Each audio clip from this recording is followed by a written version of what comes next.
పోలీసులకి ఒక్క రవ్వ కూడా ఏమీ కాకుండా డైరెక్ట్గా 7 నక్సలైట్లు చనిపోయారు అంటే అది తీసుకెళ్ళి కాల్చి చంపడమే అవుతుంది. పేరుకి ఎన్కౌంటరే. అందులో 2 AK-47లు దొరకడం అంటే అది ఖచ్చితంగా జరిగినట్టే.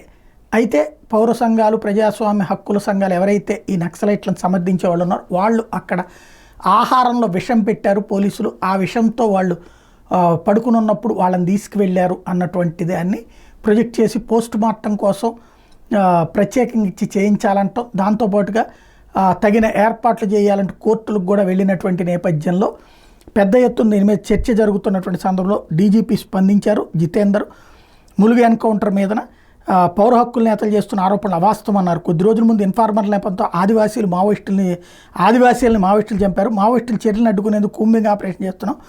అందులో భాగంగా మావోయిస్టులు అత్యాధునిక ఆయుధాలతో పోలీసులపైన కాల్పులు జరిపితేనే ప్రాణ రక్షణ కోసం ఎదురు కాల్పులు జరిపాయని తప్పించి మరే లేదని ప్రకటించారు.